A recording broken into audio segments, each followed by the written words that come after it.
ये जो गड़बड़ी की आशंका के लिए भारतीय जनता पार्टी का जो वीडियो आया है, मुझे लगता है कहीं ना कहीं इसको निष्पक्षता से जांच करनी चाहिए और अगर ये सच्चाई है तो जो भी दोषी हैं इसमें जो लिप्त हैं उन पे कार्रवाई होनी चाहिए और अगर सत्यता ईवीएम पे भी आती है तो मुझे लगता है कि इस पे भी जांच आकर के इसे पुनः मतदान की मैं मांग करता हूँ। 200 ईवीएम बदले जा चुके हैं, ये सरासर लोकतंत्र की हत्या है और जब भाजपा हारने लगती है तो इस प्रकार के हथकंडे अपना करके वो ईवीएम को हैक करके वो ईवीएम को बदल करके वो कुर्सी पर बैठती है।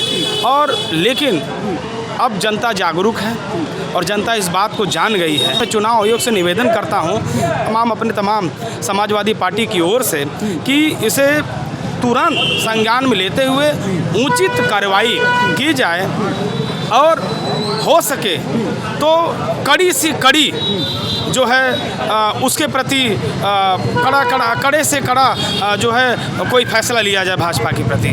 बीजेपी सन 2014 से आपके दिमाग से ही खेल रही है। मैं आपको एक बात बताता हूँ, जब आप छोटे रहे होंगे तो एक साबुन आता था लक्स से नहाइए सोने का सिक्का पाइए। तो मोदी जी को इसी तरह प्रस्तुत किया गया पूंजीपतियों के द्वारा कि मोदी जी को आप रगड़िए, ये आपको सोना बना देंगे हैं। लेकिन लोग रगड़ते गए इतना रगड़ दिए कि पूरा छिल गया शरीर है। अब बचा ही कुछ नहीं है मोदी जी के नाम पर। ये लोकतंत्र को ये लाठी तंत्र बना दिए थे और लाठी से लोकतंत्र की आवाज़ को दबा रहे थे। लेकिन आज जो ये लोकतंत्र का सबसे बड़ा महापर्व आज आप देख रहे हैं, ये वोट के माध्यम से ऐसी चोट कर रहे हैं लोग कि 40 साल के लिए फिर से गायब हो जाएंगे। द लाइव टीवी, सच सबसे आगे।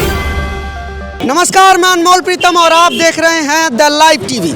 इस वक्त मैं बनारस में हूँ। बनारस की तमाम अपडेट मैं आपके लिए लेकर आ रहा हूँ, लेकिन इस बीच एक बहुत बड़ी खबर आई है।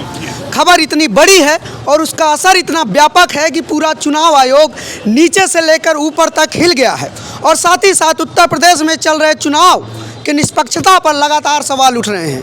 यह वीडियो लीक हुई है भाजपा के ब्लॉक प्रमुख और बीजेपी मंत्री पंकज चौधरी के करीबी नरेंद्र खरवार के। ये वीडियो में ये दावा कर रहे हैं भाजपा के नेता कि 200 से ज़्यादा ईवीएम बदली जा चुकी हैं। 200, 1-2 नहीं, पूरी की पूरी 200 ईवीएम बदली जा चुकी हैं। 200 ईवीएम बदली है, बदल गया लाठी चार्जो वही लगे रखा। अब वहाँ जो मान जोड़े में ईवीएम में पड़ल 900 और गलती 800 आवता या 1400 हो गई तो फिर लाई नोट नोट कैसे वाला और इस वीडियो के लीक होने के बाद जो सनसनी मची है, जो कोहराम मचा है कि चुनाव आयोग को भी स्वतः संज्ञान लेना पड़ा है, मुकदमा दर्ज करना पड़ा है। लेकिन असली बात क्या है? बात यह है कि अगर ये बात सही है और बीजेपी के मंत्री के करीबी का इतना बड़ा दावा है तो उसका चुनाव पर क्या प्रभाव पड़ेगा और बाकी की जो पार्टियां चुनाव लड़ रही हैं उनके वोटरों, समर्थकों और नेताओं पर क्या प्रभाव पड़ेगा, उनका क्या रिएक्शन है। और जिस चुनाव की प्रक्रिया को निष्पक्ष बताया जा रहा है, उस चुनाव की प्रक्रिया पर जो सवाल उठेगा उसका क्या असर होगा। और लोकतंत्र के इस महापर्व में, जिसमें सबसे बड़ी ताकत, सबसे बड़ा पर्व, एक नागरिक का सबसे बड़ा दिन चुनाव, इस पर क्या असर पड़ेगा और किस तरह से लोकतंत्र में मतों का हनन होगा, किस तरह से मतों के साथ घोटाला होगा और इतना बड़ा दावा 200 ईवीएम का। ऐसे में सवाल उठता है कि चुनाव कितना निष्पक्ष है। पहले आप अपना परिचय दीजिए। हम लोग वाराणसी में हैं, यहाँ पर लोग हैं, भाजपा के लोग नहीं हैं क्योंकि भाजपा पर ही आरोप है। ऐसे में इन लोगों से बात करते हैं कि इस खबर पर आप लोगों का क्या सोचना। देखिए, आज लोकतंत्र का महापर्व है और अंतिम चरण का मतदान है उत्तर प्रदेश का। और जिस तरीके से ये वीडियो आया है, जिसको स्वतः संज्ञान लिया है निर्वाचन आयोग ने और कार्रवाई भी की है, तो मुझे लगता है कि लोकतंत्र में जब जो भी सरकार सत्ता में है, अगर वो हारने जा रही है तो इस तरह की चीज़ें की जा रही है। और इस चीज़ों पर अगर निर्वाचन आयोग ने कार्रवाई की है और स्वतः संज्ञान भी लेकर पे इस पे अपनी जो बयान है उन्होंने प्रस्तुत किया है जनता के बीच, तो कहीं ना कहीं मुझे इस बात का पूरा विश्वास है कि उत्तर प्रदेश में भारतीय जनता पार्टी की सरकार जा रही है। क्यों? बड़ा सवाल है। 1, 2, 4 ऐसा नहीं, 200 बहुत बड़ा ईवीएम जिस तरह से, और मंत्री का करीबी का दावा है ऐसा। चुनाव आयोग जो उस पर संज्ञान ले रहा है, जो कार्रवाई कर रहा है, वो अलग है। दूसरी बात, अगर ये खेल हो चुका है तो मतदान कितना प्रभावित होगा और चुनाव कितना देखिए, प्रभावित होगा? लगातार वीडियो इन सब चीज़ों के माध्यम से आते रहते हैं। जैसे कि अभी 2 दिनों पहले आपने देखा होगा, स्ट्रांग रूम तोड़ने की बात हो रही थी। भाजपा कार्यकर्ताओं को ज़बरदस्ती तोड़ करके कुछ अधिकारियों का भी आया, जिसमें कि आप देखिए कि गाड़ी में से हथौड़ा, छेनी और ये सब सारी चीज़ें मिली हैं। तो ये तमाम चीज़ें आ रही हैं सत्ता पक्ष के दबाव में। अधिकारी भी काम कर रहे हैं, लेकिन जो अधिकारी सत्ता पक्ष के दबाव में सरकार को बचाने की बात कर रहे हैं, मुझे लगता है कि लोकतंत्र में ये दुर्भाग्यपूर्ण है। इस तरह की चीज़ें नहीं होती हैं। आप लोकतंत्र के माध्यम से चुनाव करा करके सत्ता का चयन किया जाता है, लेकिन भारतीय जनता पार्टी मुझे लगता है कि कुर्सी प्रेमी है और कुर्सी छोड़ना नहीं चाह रही। लेकिन इस बार उत्तर प्रदेश की जनता इनको कुर्सी के हटाने के लिए आमादा है। लगातार पिछले 6 चरण का चुनाव हो चुका और योगी जी के चेहरे पर जो निराशा साफ बता रही है कि उत्तर प्रदेश का चुनाव भारतीय जनता पार्टी हारने जा रही है। लेकिन ये जो गड़बड़ी की आशंका के लिए भारतीय जनता पार्टी का जो वीडियो आया है, मुझे लगता है कहीं ना कहीं इसको निष्पक्षता से जाँच करनी चाहिए। और अगर ये सच्चाई है तो जो भी दोषी हैं इसमें जो लिप्त हैं उन पे कार्रवाई होनी चाहिए। और अगर सत्यता ईवीएम पे भी आती है तो मुझे लगता है कि इस पे भी जांच आकर के इसे पुनः मतदान की मैं मांग करता हूं। राकेश टिकैत भी बोल चुके हैं कि सिर्फ वोट मत दो, ईवीएम की सुरक्षा भी करो। ऐसे में इस तरह की खबरें आना, क्या आपको लगता है कि ये खेला और ये चुनाव निष्पक्ष होगा? अगर इस तरह का कोई खबर है तो ये बहुत दुर्भाग्यपूर्ण है और लोकतंत्र में तो इसको बिल्कुल स्वीकार नहीं किया जा सकता है। और जबकि भाजपा के लोग इतना हवा भर रहे हैं कि हमने बहुत काम किया है, तो फिर इस प्रकार का कृत्य क्यों किया जा रहा है, ये आम जनमानस के समझ के बाहर की चीज़ें हैं। इससे साफ एक संदेश जाता है कि चुनाव ये लोग बुरी तरह हार रहे हैं। लेकिन हारेंगे तब तो जब खेल रुक जाएगा। देखिए, ये साफ बताता है कि भाजपा की ज़मीन खिसक चुकी है, उनका दिवालियापन अब सामने आ रहा है और भाजपा ने हमेशा लोकतंत्र की हत्या की है। जैसा कि खबर आप अभी बता रहे हैं कि 200 ईवीएम बदले जा चुके हैं, ये सरासर लोकतंत्र की हत्या है। और जब भाजपा हारने लगती है तो इस प्रकार के हथकंडे अपना करके वो ईवीएम को हैक करके, वो ईवीएम को बदल करके वो कुर्सी पर बैठती है। और लेकिन अब जनता जागरूक है और जनता इस बात को जान गई है और इसलिए वाकई मैं निवेदन करता हूं चुनाव आयोग से कि जो ये बात है ये बहुत ही गंभीर बात है, क्योंकि हम सबों ने कहीं ना कहीं इतना मेहनत करके, परिश्रम करके और वोट दिया है, और लेकिन भाजपा जो है सत्ता हथियाने के लिए किसी हद पे जा सकती है। मैं चुनाव आयोग से निवेदन करता हूँ तमाम समाजवादी पार्टी की ओर से कि इसे तुरंत संज्ञान में लेते हुए उचित कार्रवाई की जाए और हो सके तो कड़ी से कड़ी जो है उसके प्रति कड़े से कड़ा जो है कोई फैसला लिया जाए भाजपा के प्रति कि लेकिन सवाल ये है कि आप वोट डाल चुके हैं? जी हाँ, वोट डाला है। हाँ। सवाल ये है कि जिस तरह की हरकतें हो रही हैं और जिस तरह की खबरें आ रही हैं, लगातार समाजवादी पार्टी का ट्विटर हैंडल भी मैं चेक कर रहा हूं, उस पर लगातार आरोप आ रहे हैं कहीं पे ईवीएम बंद हो रही है, कहीं पे। और एक पुलिस ऑफिसर का भी वीडियो आया, गुजरात पुलिस का, जिसमें वो दावा कर रहा है कि आएंगे तो योगी ही। तो प्रशासन पर भी सवाल है।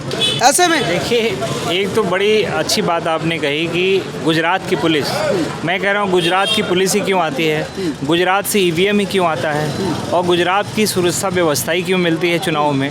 तो कहीं ना कहीं देखिए चीज़ें आशंका से भरी हुई है और इन चीज़ों को मुझे लगता है कि लोकतंत्र में नहीं होना चाहिए। अगर गुजरात की पुलिस वाराणसी में आकर के कह रही आएंगे तो योगी ही, तो मुझे लगता है ये बहुत बड़ी साजिश है चुनाव को निष्पक्ष चुनाव न कराने की। और जहाँ तक बात रही है कि प्रशासन और प्रशासन के लोग अगर इस तरह की गड़बड़ी करेंगे तो लोकतंत्र कहाँ बचेगा। आज पूरे देश में माहौल आप देख रहे होंगे, जब से कोरोना काल आया है तब से आम आदमी की कमर टूटी हुई है। उद्योगपति सीधा मैं कह रहा हूँ गरीब और गरीब हुआ है और अमीर हुआ है। और अगर सत्ता बदलाव चाहता है आम इंसान, जो आम वोटर है, और उस सत्ता को परिवर्तन करने में अगर जो प्रशासन है और प्रशासन के लोग ही आड़े आएंगे तो आम जनता कहाँ जाएगी। ये कहीं ना कहीं भारतीय जनता पार्टी की अगर साजिश है तो मुझे लगता है निर्वाचन आयोग को इस चीज़ों को संज्ञान लेकर के और निष्पक्ष जांच करा करके दोषियों के खिलाफ कार्रवाई करनी चाहिए, क्योंकि उत्तर प्रदेश इस बार बदलाव के बयार में है। ये उत्तर प्रदेश का वोटिंग परसेंटेज और रुझान बता रहा है कि आम आदमी कितना प्रताड़ित है भाजपा सरकार के 5 सालों में, और किस तरीके से उन्होंने अपने रुझान के माध्यम से दिया है कि उनको मतदान करने में जो उत्साह दिखाना चाहिए था। जिस तरीके से मोदी लगातार बातें करते हैं, लेकिन आम आदमी क्यों निराश है, क्यों नहीं वोटिंग चीज़ों में ये दिखाई दे रही? क्यों? क्योंकि आम आदमी परेशान है। और ये बात सही है कि आम आदमी की कमर टूट चुकी है और इस बार उत्तर प्रदेश में सरकार बदलाव की ओर है, और बदलाव आएगा तो इन सभी दोषियों के खिलाफ कड़ी से कड़ी कार्रवाई जो है कानून के दायरे में की जाएगी। आप वोट डाल चुके हैं? जी वोट डाला है? जी जी। लेकिन अभी खबर आ रही है कि ईवीएम ही हैक हो गया, तब क्या करेंगे? क्या अगर आपको पता चले कि आपने वोट डाला और पर्ची कहीं और चली गई, मशीन ही बदला गई, तब क्या करेंगे आप? इसमें हम क्या कर सकते हैं? इसमें हम क्या कर सकते हैं? जिसको वोट देना था हमें दे दिया, और ऊपर से जो है काम हो रहा है गलत हो रहा है ना, नहीं होना चाहिए सर। ईवीएम की सुरक्षा के लिए क्या कर रहे हैं आप लोग? देखिए, ईवीएम की सुरक्षा के लिए माननीय अखिलेश यादव जी ने, आपने कहा ट्विटर हैंडल पे भी मतदान जो पत्र के माध्यम से भी हमारे नेताओं को पूरे जिलेवार हर प्रदेश में ये सूचना भेजी गई है कि जब ईवीएम, जब चुनाव हो जा रहा है उसके बाद हम लोग स्ट्रांग रूम की सुरक्षा ईवीएम के बाहर खड़े होकर के करेंगे, और चाहे 3 दिन बाद हो चाहे 2 दिन बाद हो, वहाँ कैंप लगा करके स्ट्रांग रूम की सुरक्षा करेंगे। और जब तक मतगणना की गिनती पूरी नहीं हो जाएगी तब तक वहाँ समाजवादी पार्टी का कार्यकर्ता डटा रहेगा, और जब जांच पूरे परिणाम आ जाएंगे उत्तर प्रदेश का, तभी हम स्ट्रांग रूम से अपने कार्यकर्ताओं के साथ वहाँ से हटेंगे। सवाल ये है कि जिस तरह के आरोप लग रहे हैं और जिस तरह की आशंकाएं जताई जा रही हैं वो सच क्यों साबित होती जा रही हैं? लगातार कड़ी बाई कड़ी, स्टेप बाय स्टेप वो सारे दावे, जो आशंका थी, जो डाउट था, जो शक था, वो पुष्टि होती जा रही है। खबर भी इस तरह की आती है। हमने कभी इस तरह की खबर नहीं सुनी कि बटन दबाया भाजपा का और पर्ची निकल गई हो साइकिल का, या बटन दबाया बीएसपी का पर्ची निकल गई हो साइकिल का, या साइकिल का बटन दबाया कांग्रेस की पर्ची निकल गई हो। ऐसा क्यों होता है कि कोई भी पर्ची दबाओ तो जो शिकायत आती है वो भाजपा की आती है कि भाजपा की पर्ची निकल रही है? कभी इस तरह की कोई शिकायत सामने नहीं आई कि आपने बटन दबाया भाजपा का और पर्ची किसी और की निकल गई। इसलिए चुनाव पर, इसकी प्रक्रिया पर लगातार सवाल उठ रहे हैं, सवाल के घेरे में है। पुलिस अधिकारी जो ड्यूटी पे लगे हैं वो खुद ही बोल रहे हैं कि आएगा तो योगी ही। इसलिए पुलिस अधिकारियों की भी मंशा पर संदेह है, और गुजरात से आए हुए पुलिस पर भी संदेह है। जैसा कि ये लोग दावा कर रहे हैं कि भाजपा के लोग बौखला गए हैं, बौखलाहट में इस तरह के स्टेप उठाए जा रहे हैं। लेकिन ये बौखलाहट क्या इतनी आगे बढ़ सकती है? इसकी हद इतने आगे तक जा सकती है कि लोकतंत्र से ऊपर उठ के उस हताशा को निकाला जाए, लोकतंत्र में लोग को हाईजैक किया जाए, लोगों के मत को हाईजैक किया जाए, ईवीएम को बदलने की बात किया जाए। और अगर इस तरह की बात हो रही है, जैसा कि हमने देखा वीडियो में स्पष्ट है, तो फिर कैसे हो रही है? ये आसान बात नहीं है, ये आम बात नहीं है, ये साधारण बात नहीं है, क्योंकि ये किसी ऐरा गैरा कोई छोटा सा कार्यकर्ता या कोई अनपढ़ सा आदमी नहीं कर रहा। ये मंत्री का करीबी, ब्लॉक प्रमुख रह चुका बड़े स्तर का नेता इस तरह की बातें कर रहा है। तो ऐसे में सवाल उठेगा, और इस सवाल पर चुनाव आयोग कार्रवाई तो कर रहा है, लेकिन अगर दोषी को मान लिया कार्रवाई हो गया, मुकदमा दर्ज हो गया, लेकिन अगर ये खेल हो चुका है, 200 ईवीएम बदली जा चुकी हैं, तब क्या होगा? चुनाव आयोग ने वीडियो बनाने वाले पे कार्रवाई कर दी है, वीडियो में जो बोल रहा है उस पर कार्रवाई कर दी है, लेकिन उसको ये सूचना कहाँ से मिली, सूचना किसने दी, उसको ये बात पता कहाँ से चली, इस पर कार्रवाई कब होगी? क्या इस मामले का ट्रेस होगा कि ये आदमी ऐसा दावा क्यों कर रहा है, इतना बड़ा दावा मंत्री का करीबी? क्योंकि अगर इस तरह की इन्फॉर्मेशन आती है तो फिर इसका मतलब है कि बात अंदर तक है, बात ऊपर तक है, और इस ऊपर की बात में खेल भी बड़ा होगा। और बड़े खेल तक जब तक ईवीएम चुनाव आयोग नहीं पहुंचता है, तब तक चुनाव के निष्पक्षता पर सवाल बना रहेगा। प्यादों को गिरफ्तार करने से, उन पर कार्रवाई करने से काम नहीं चलेगा। काम चलेगा असली जो इसका मास्टरमाइंड होगा, मास्टरमाइंड तक पहुंचने से कि कौन है जो इस तरह की सूचना प्रसारित कर रहा है, क्या ये घटना सही है, और अगर सही है तो है कौन, और गलत है तो भी कौन है जो इस तरह की सूचना दे रहा है। ऐसे में सवाल उठता है, और मतदान को प्रभावित करने की जो बातें हैं और मतदान को हाईजैक करने की जो बातें हैं वो लगातार उठती रहेंगी। राकेश टिकैत ने भी स्पष्ट कहा था, हालांकि वो किसी पार्टी से संबंधित नहीं है, लेकिन फिर भी उनको भी इस बात का डाउट है कि ईवीएम से खेल हो सकता है। इसीलिए राकेश टिकैत ने वीडियो में बोला था, मीडिया को बाइट में बोला था किसानों से कि वोट तो डाल आए हो, लेकिन वोट जब तक गिना ना जाए तब तक वोटों की सुरक्षा भी ज़रूरी है। और यहाँ पर लगातार इस तरह के सवाल हैं, इस तरह की बातें हैं। और आप वोट डाला है? वोट डाला है? जी अभी नहीं। क्यों नहीं डाले? हम लोग समाजवादी पार्टी कार्यकर्ता है और यहाँ पर जो मतदाता पर्ची का काम चल रहा है, और इसमें ये जो वोटर लिस्ट बनाया गया है इस बार का, इसमें इतना अनियमितता और इतनी लापरवाही की गई है कि जो वोटर है वो आसानी से वोट नहीं डाल पा रहा है। यहाँ पर आप देख रहे हैं बेंच लगे हैं, बेंच पे यहाँ पर निरंतर पर्ची बनाने का काम चल रहा है। जो बीएलओ के माध्यम से जो पर्चियां घर पहुंचाई जाती थी वो पर्चियां नहीं पहुंची हैं। बड़ी खबर एक आई है, बीजेपी के एक नेता दावा कर रहे हैं कि 200 ईवीएम बदली जा चुकी है। बीजेपी के हाँ, ब्लॉक प्रमुख रह चुके हैं, बीजेपी मंत्री पंकज चौधरी के करीबी हैं। तो 200 ईवीएम का अगर खेल हो चुका है तो आपके इन सब का क्या मतलब? देखिए, बीजेपी चुनाव जीतने के लिए कुछ भी कर सकती है। बीजेपी एक पूरे विश्व एकमात्र ऐसी पार्टी है कि चुनाव जीतने के लिए अपना हाथ और पैर भी काट सकती है। तो बीजेपी वाले अगर कह रहे हैं तो हो सकता है बात कहीं ना कहीं 100% सही हो। और जहां तक चुनाव आयोग की बात है तो ये चुनाव आयोग नहीं, चुनाव आयोग है। चुनाव आयोग जो है कि इनके माध्यम, इनके तरीके से काम करता है, इनके शासन पे काम, इनके अनुसार काम करता है। तो आप जो कह रहे हैं हो सकता है, जो उनके नेता कह रहे हो सकता है सत्य हो, लेकिन हम लोग एक पार्टी कार्यकर्ता होने के नाते ये हमारा दायित्व तो बनता है कि हम अपने कर्तव्यों का निर्वहन करें। अगर ऐसा हो गया तब क्या करेंगे आप? 200 ईवीएम मान लीजिए बदल गई, रिजल्ट एकदम बदल गया, एक तरफा बीजेपी, तब क्या करेंगे आप? तब घर में भगवा झंडा लहरा के कह देंगे आप विजयी हैं। हाँ, तब तो यही होगा ना, घर में भगवा झंडा हम भी लगा देंगे, हम कह देंगे आप ही विजयी रहिए, वोट डाले ही नहीं जाएंगे। जब सब कुछ आप ही हैं तो आप ही रहिए। चुनाव कराने की कोई जरूरत नहीं। जरूरत क्या है? अगर आपको पता है कि हम जीतेंगे और हम सरकार बना लेंगे और हमें वहाँ तक जाने की ज़रूरत नहीं है तो आप ही सभी जगहों पे रहिए। क्या मतलब है वोट डालने का?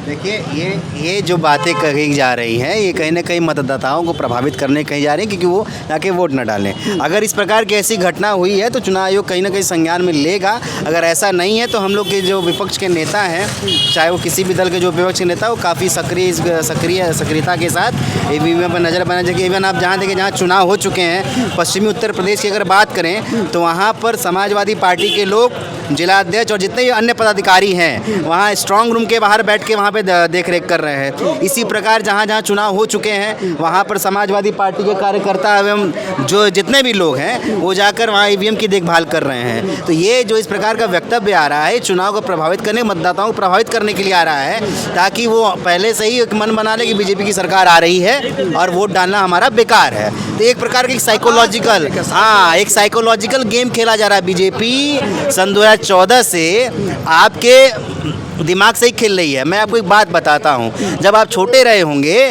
तो एक साबुन आता था, लक्स से नहाइए सोने का सिक्का पाइए। तो मोदी जी को इसी तरह प्रस्तुत किया गया पूंजीपतियों के द्वारा कि मोदी जी को आप रगड़िए, ये आपको सोना बना देंगे, हैं। लेकिन लोग रगड़ते गए, इतना रगड़ दिए कि पूरा छिल गया शरीर है। अब बचा ही कुछ नहीं है मोदी जी के नाम पर, सिर्फ हड्डी बची है। अगर इस बार ये दोबारा अगर जीत जाते हैं बेईमानी से तो ये जो हड्डी आपकी बची है ये लोकतंत्र की वो भी समाप्त हो जाएगी। आप ये समझ जाइए, समझ लीजिए। तो ये इस बार का जो चुनाव है सन 2022 का, ये जो आखिरी चरण है और जितने भी चरण हो चुके हैं, ये लोकतंत्र बचाने का चुनाव था, ये पीढ़ियाँ बचाने का चुनाव था। अगर इस बार भी अगर लोकतंत्र और पीढ़ी अगर नहीं बची तो आप आने वाले समय में देख सकते हैं कि परिस्थिति क्या है। आप भी भुक्तभोगी होंगे, हालांकि आप पत्रकारिता कर रहे हैं, लगता है आप चैनल चला रहे हैं अपना, लेकिन जो परिदृश्य है और आज जितना आक्रोश इनके खिलाफ है वो दिख रहा है। आप जाइए देखिए, मतदान केंद्रों पर जाकर देखिए, लोग जा रहे हैं, वोट डाल रहे हैं, इतना आक्रोश है। आपने कल इलाहाबाद की घटना देखी होगी कि वहाँ पे जितने भी तैयारी वाले छात्र थे वो रेलवे स्टेशन बस तो हटा दिया गया। सरकार को पहले ये भनक लग गई कि यहाँ के जितने व्यापक स्तर पे छात्र जो है वहाँ से निकल रहे हैं इनके खिलाफ वोट डालने के लिए, तो इतनी धूर्त सरकार है कि वहाँ पर जितने भी बस थे बसों को गायब करा दिया। छात्र जबरन ट्रेन में भर करके अपने घर और गांव गए हैं वोट डालने के लिए इनके खिलाफ। आपको कैसे पता खिलाफ ही वोट डाल रहे हैं? वहाँ पे आप देखिए ना, वीडियोस जितने हैं सब में अखिलेश यादव के नारा लगा रहे हैं, अखिलेश जिंदाबाद कर रहे हैं, तो इससे स्पष्ट हो गया। और अखिलेश यादव ने इनके ऊपर लाठी नहीं चलाई थी, लाठी बीजेपी सरकार ने चलाई थी, योगी आदित्यनाथ ने चलाई थी। और लाठी बस इसलिए चलाई थी कि वो रोजगार मांग रहे थे। आज के समय में इनके 5 सालों में जिन जिन लोगों ने, चाहे 69,000 भर्ती घोटाला हो, एक जो है कि गर्भवती महिला थी उसके पेट पे पुलिस वाले ने लात मार दी, तो इनके सरकार में जिनने रोजगार मांगा है, इवन हम जैसे लोग, हम लोग विश्वविद्यालय के छात्र हैं, हम लोग भी रोजगार, लेकिन हम लोग को भी लाठी मिली है। ये लोकतंत्र को ये लाठी तंत्र बना दिए थे और लाठी से लोकतंत्र की आवाज़ को दबा रहे थे। लेकिन आज जो ये लोकतंत्र का सबसे बड़ा महापर्व आज आप देख रहे हैं, ये वोट के माध्यम से ऐसी चोट कर रहे हैं लोग कि 40 साल के लिए फिर से गायब हो जाएंगे। 40 साल से फिर से गायब का इनका दावा है, वोट की चोट का गायब है। इस बीच ईवीएम की खबरें हैं, 200 ईवीएम बदली जाने की खबरें हैं, लेकिन चुनाव आयोग से निवेदन है कि इस तरह की जो भी खबरें आ रही हैं उन पर सख्ती से कार्रवाई हो, और सिर्फ बोलने वाले व्यक्ति पर नहीं, सोर्स तक जाएं, पता लगाएं कि ऐसे बयान क्यों आ रहे हैं, इनके पीछे की सच्चाई क्या है। क्योंकि अगर ये सच है तो फिर लोकतंत्र में इससे बड़ा घोटाला, इससे बड़ा स्कैम कुछ नहीं हो सकता। लेकिन तमाम अपडेट और खबरें हम आपके लिए लगातार लाते रहेंगे। जुड़े रहिए हमारे साथ, देखते रहिए the live TV. Camera person Sanjeet के साथ मैं अनमोल प्रीतम, वाराणसी, यूपी।